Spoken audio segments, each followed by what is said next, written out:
Thanks, Keaton.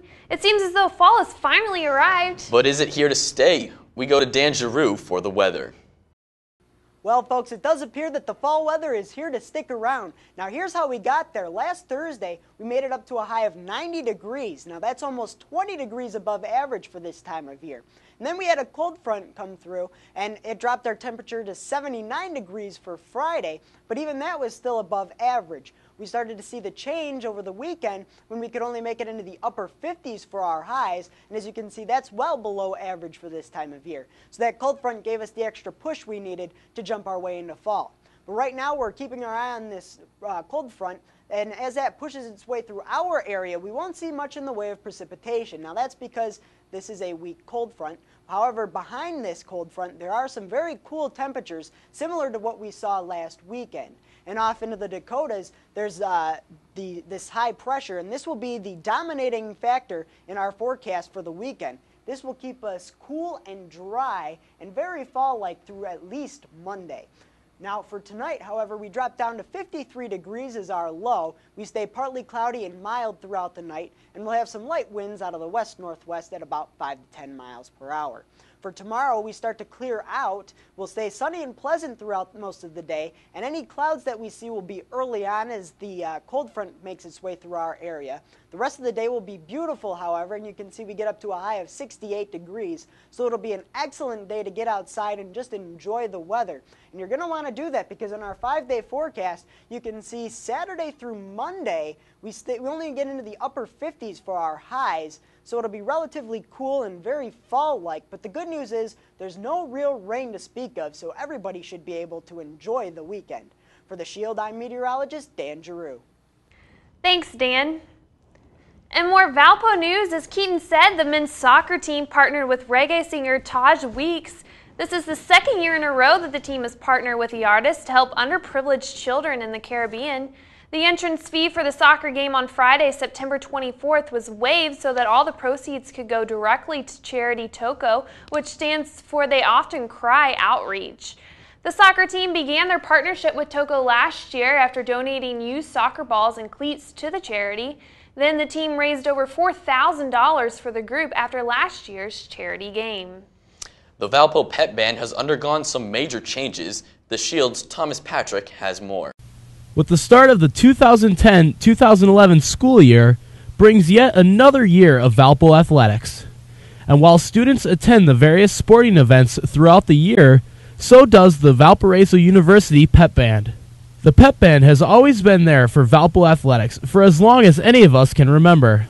But a deeper look into the band shows that without some necessary changes to the program, the Pep Band might not have even existed this year. For the first time in several years, the Pep Band has a faculty director in addition to the 2 student directors. We have a new faculty director, Daniel Ziegner, this year, and he was actually a director here about 8 years ago, but he is doing most of the behind-the-scenes managing work, and I'm still directing, Vince is still directing, so it's working out really well between the 3 of us. The Valparaiso University Pep Band was in danger of being cut last year due to low participation rates. Luckily, though, this year, the Pep Band has seen a dramatic rise in attendance. Last year, we were struggling with numbers a little bit. It was kind of a rebuilding year, but this year we've made a lot of really good changes, and we've had a huge increase in attendance. It's been really awesome. Even the new Valparaiso Crusader gets in on the action by playing the Vuvuzela. I think it's easy to see that Valpo athletics just wouldn't be the same without its Pep Band. Reporting for The Shield, I'm Thomas Patrick. You can catch the Pep Band at all home football, volleyball, and basketball games. Construction on the site of the old Student Union is set to begin this fall. For more on the demolition and construction, we go to The Shield's Jaleh Sadravi. Valparaiso University lost a longtime fixture on campus when the old Union was demolished in July.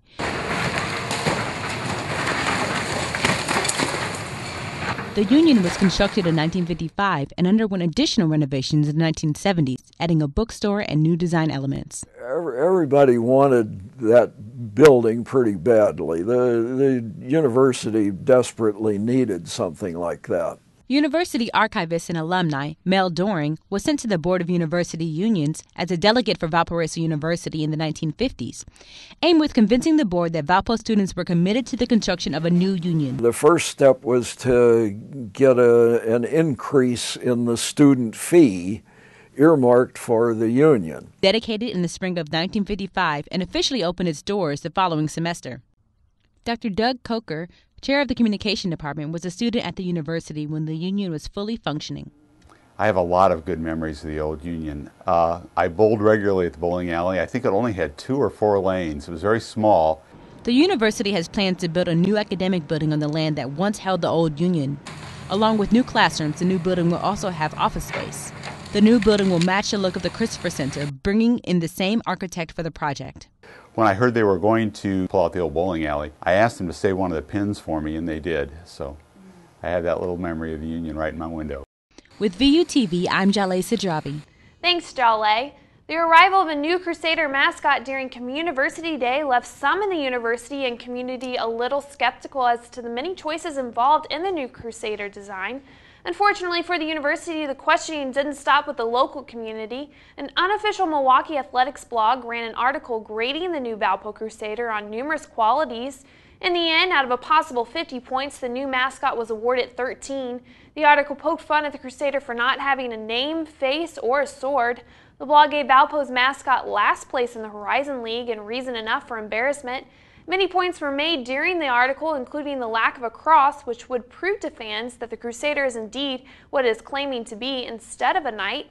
The article read, if you heard Crusaders and you saw this guy, you'd make the connection. If you saw this guy, you might guess knights or something else. This is a Lutheran university, for crying out loud. It's okay to put a cross on the guy somewhere to signify who he is fighting for.